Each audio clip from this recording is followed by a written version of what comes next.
എന്ന അർത്ഥത്തിലാണ് ഉപയോഗിക്കുക. അതേപോലെ തന്നെ മറ്റൊരർത്ഥം നല്ല ദയയുള്ള സ്നേഹവായ്പുള്ള മാന്യനായ കൂട്ടുകാരൻ, ഉറ്റ സ്നേഹിതൻ എന്ന അർത്ഥത്തിന് ഉപയോഗിക്കാറുണ്ട്. രണ്ടർത്ഥവും ഇവിടെ പറയപ്പെട്ടിട്ടുണ്ട്. ആദ്യത്തെ അർത്ഥപ്രകാരം എന്ന് പറഞ്ഞാൽ ആ സമയത്തെ പറ്റി അവർ താങ്കളോട് ചോദിക്കുന്നത് കണ്ടാൽ തോന്നും അങ്ങ് അതിനെപ്പറ്റി നല്ലോണം അന്വേഷിച്ച് മനസ്സിലാക്കിയ ആളാണ് എന്ന്. രണ്ടാമത്തെ അർത്ഥപ്രകാരം ആ സമയത്തെ പറ്റി അവർ താങ്കളോട് ചോദിക്കുന്നത് കണ്ടാൽ തോന്നും താങ്കൾ അവരുടെ ഉറ്റ സ്നേഹിതനാണ് എന്ന്. അതായത് ഉറപ്പായും അവർക്ക് താങ്കൾ അത് പറഞ്ഞു കൊടുക്കുമെന്ന്. ഉറ്റ ചങ്ങാതിയായതുകൊണ്ട് അവർക്കത് പറഞ്ഞു കൊടുക്കാതിരിക്കുകയില്ല എന്ന് തോന്നും അവരോട് ചോദ്യം കേട്ടാൽ.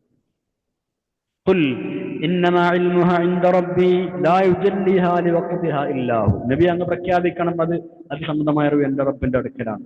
ആ സമയം അപ്പോഴല്ലാതെ അവനത് വെളിപ്പെടുത്തുകയില്ല. ലോകാവസാനം എപ്പോ നടക്കുമെന്നത് പരമരഹസ്യമാണ്. അല്ലാഹു മാത്രം അറിയും. ഇന്ന സമയത്ത് നടക്കുമെന്ന് ആര് പ്രവചിച്ച